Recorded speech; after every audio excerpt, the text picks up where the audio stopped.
answer it, but it's okay. Can I ask a question? Uriel, please. Uriel, I have a question. I'm listening to you. It's very fair. You're gonna have to you talk want everybody about to She's audition, gonna so flip why do you everything think you deserve to be queen? Because I want to deserve to. I want you to deserve. I want to audition. My name is Queen Kamba. Welcome to Kamba's World, the Bbnaija review. If this is your first time, welcome. And if you're a return viewer, I love you. Please do us like, share, subscribe. You know the drill now. And leave a comment if you have any opinion. That being said, let's get straight into today's video. Bbnaija will talk about the reconciliation between Ilebaye and Ike, and we'll also talk about the fight that broke out between Uriel and basically Angel, Venita, Mercy, and I'll unpack everything here for you. So if this is your first time, I promise you it's going to be juicy, and I have a way of tying up every loose end of the story to make it make sense. That being said, welcome.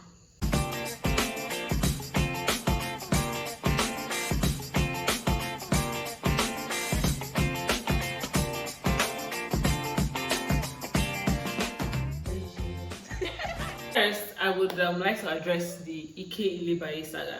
So for the past 2 days now, it has been public knowledge that Ike has been frustrating Ilebaye's life and existence. Entire existence, she has been frustrated. In fact, she has been crying in the dressing room sometimes and cross, and Kidoa had to even console her.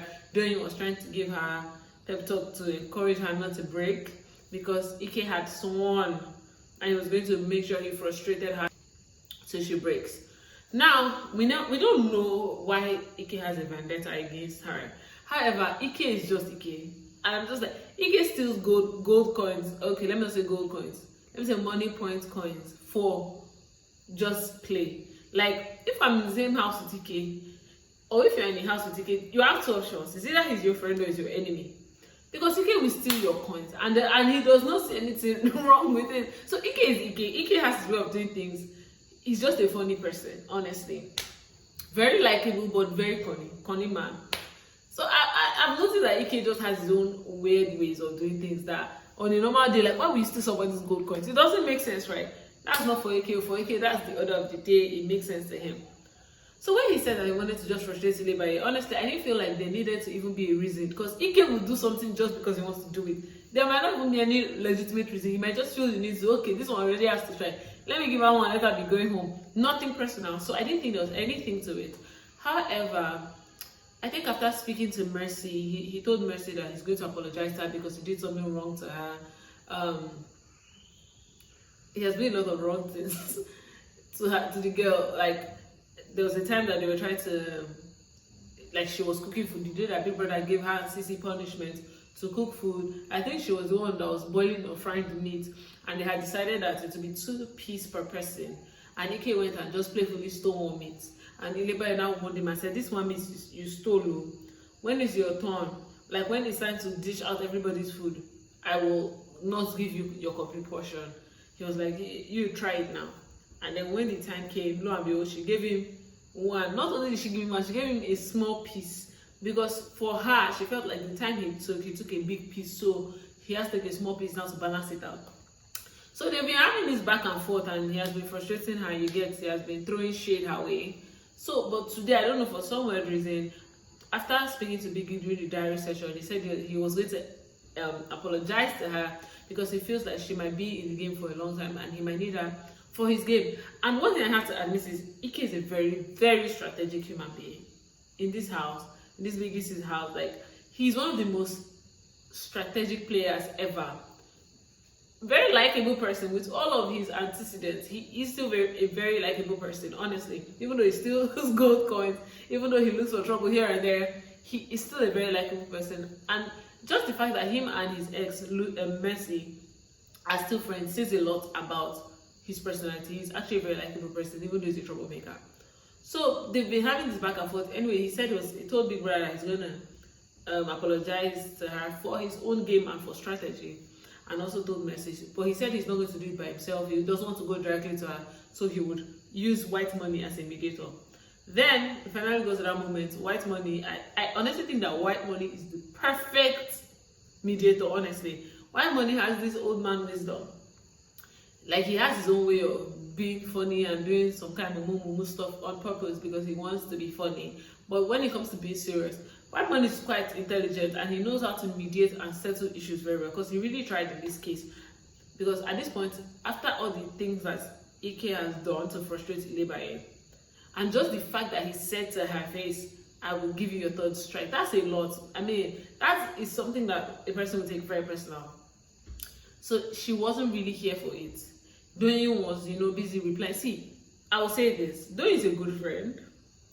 Doyin is a good friend. However, even though you like your friend and you're a good friend, you need to know when a battle is not your own. You need to know when to keep quiet sometimes and just let the people in the fight fight. As long as they're not stabbing your friend, they're not killing your friend, at this point, this is a conversation. You don't have to be there choking mouth. Like, it actually is annoying. As much as she's a good friend, and I can attest and say Doyin is a wonderful friend, and I'm glad that Ilebaye has her in the house, but I still think that Doyin doesn't have boundaries. Doyin doesn't know when to let Ilebaye be. I don't feel like Doyin knows where she ends and where her own friend starts. I feel like she just misses it all up, and I feel like Doyin needs to work on her own self.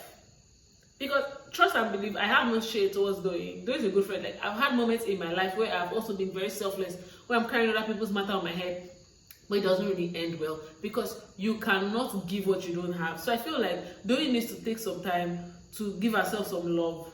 She needs love. She has neglected herself trying to be there for her friend. It's not a bad thing, but I think she's doing it too much. And when somebody begins to pour into other people too much, you begin to wonder if there's something inside that they haven't healed, that they are trying to live vicariously through someone else's life. And a lot of housemates are already saying it. So her insulting herself in that conversation, even though she wasn't lying necessarily, was still annoying. Like, you should have just let the two people having the conversation have it. Besides, the guy was the one who asked White Man to come and mediate. So he's coming to apologize. You don't drag somebody that is coming to apologize. He's not coming with fight. He's coming to try to settle the issue, right? So back to the Ike, White Money and Ilebaye. So White Money now explained to him that, see, Ilebaye has changed, she's trying to be better, but I've seen you do certain things to her that are not nice. One was even right in front of me. So what did this girl do to you? Ike said she did many things. White Man said, okay, no wahala. Just mentioned a few of them. Ike started listing. Ike, one of the things he said, he mentioned the meat thing. But even before the meeting, Ike mentioned the fact that she painted his face like a devil. That famous face painting. Which is interesting to me because that day, we're all laughing. The way the both of them painted each other's faces like demons. However, I didn't know that Ike had taken it personal. So it's interesting to know that he did take it personal. Then Doyin was like, and did you not paint her face like a demon too? So let me tell you, Ilebaye painted his face first. So the truth of the matter is that if they want to ask who the first troublemaker is in that situation, it's going to be Ilebaye, because if you slap me and then I slap you back, at the end of the day, you see that first slap me that started the whole problem. Just because I retaliated doesn't mean that I will not look at you and say, so this is how you felt about me. So I think that was what was happening. I mean, as a viewer, I enjoyed the face paint. It was funny. It trended on Twitter. That was how good it was. That's how much the audience enjoyed it. The fact that Ilebaye and Ike trended on Twitter that day. It was really funny to us, the audience. But if he didn't find it funny, if he felt like there was some vendetta behind that face paint, he has every right to feel that way, because it was actually a lot. I'm not going to even lie. So he mentioned the face paint. He also mentioned some slight comment that she had made in the past, and then he continued the conversation. And White Money now asked Ike that, okay, now are you like ready to squash it? Ike said he's willing, but he doesn't think Ilebaye is willing. But White Man did a good job mediating, saying that in this life, you don't know where you meet somebody. All those cliche conversations they tell people when they want them to settle. Me, I've said, just to detour a bit, one thing I've said when things like that happen, when I cut certain people off, this is what I say. I say, God, the God that me I serve, will not put my blessings in the hand of this person. If anything that God wants to give me and he won't put it in the hand of this person that I'm no longer friends with. And if it is in the hands of that person, I can do without it. You cannot out to blackmail me, I'm sorry. Ike now also explained that even that meat issue that he just stole or something, that it was even him and Doyin that ate it. So it wasn't. So I understand how Ike can be angry because he feels like this meat is still me and your friend that shared it. But when it was time for you to now met out a form of punishment, you took it out on just me. So I feel like these are just very little petty things that accumulated over time on Ike's path. And he, you know, he never really expressed it, and then he just got to a point where he's not like, okay, you know what, I'll show up Pepe. And it's so unnecessary. But I'm glad that at this point they've called the truce. They've come to the middle. They've both waved the white flag and like, okay, now we're going to live in peace. And still on this peace movement, I'm really proud of the way every single person that had an issue in the house, that is, and had an issue with Ilebaye, have settled. Angel and Ilebaye are cool now. Ilebaye and Sisi, Ilebaye and Doyin. The way they moved on so fast, and these are girls, and these are, you know, women. They always say women don't forgive, women don't let things go easily. To see this group of women talk it out, I have to give credit to Ilebaye because she was the one that went on an apology tour. Some of us are not that good with saying sorry, but I have to give it to her. It takes a lot. As young as Ilebaye is, it's very mature of her to have enough humility to call people and say, let's talk, let's have a conversation, and actually say sorry if I offended you. So I have to, you know, clap for Ilebaye. I'm glad she did that because if she didn't do it, her stay in that house would be tough. No, it would have been tough because you have everybody against you. So I'm proud of her. She's better than some of us, most of us. It's not all the time I have the strength of the mind to have conversations with some people. Some people are just like, Pharaoh, let my people go. So for Ilebaye, I'm really proud of her. She really did well. And I'm happy to see these women be on peaceful terms again. Sisi and Alex, that one, it's Jesus Christ that will settle that one. Listen, because no, it's a production. Adekunle, don't come here and be doing your problems. Don't be fixing your problems here. Don't come here and fix your problems here. I'm not going to say that's what it is. That might not be what it doesn't matter. Uriel versus everybody outburst. Uriel, Venita, Angel, Adekunle.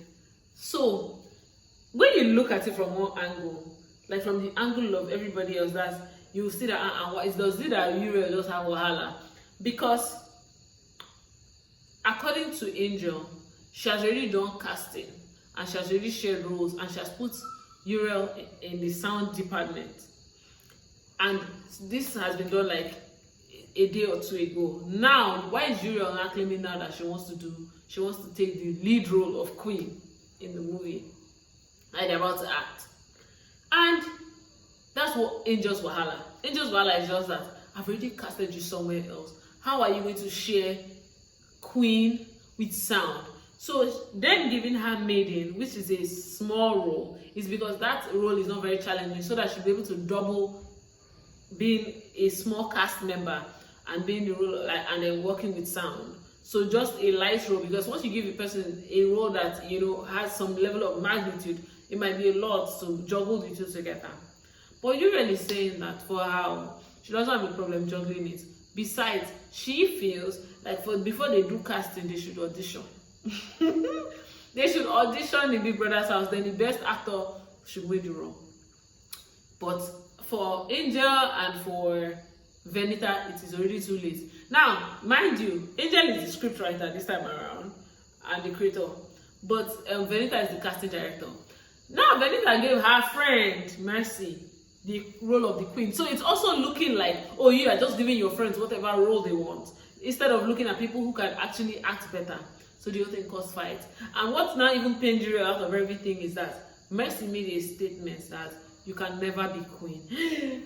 How dare you tell my darling Uriel you can never be queen? Let me tell you, in this house, Mercy seems like a very level-headed person, honestly. Like, I'm very proud of how she has been handling herself. That's why the fact that she has already won the show before, she did not come here with any form of pride. So I have to give her credit. But there are moments where Mercy used to have Ogboju, I cannot lie. And this is just one of those Ogboju moments. She just tried to do Ogboju for some people, and she just met Uriel on the wrong day. That the people they select can act or not. Because if you guys don't act for you will not win the wager. But that's all I bring for you for now. Please stay tuned for my upcoming videos.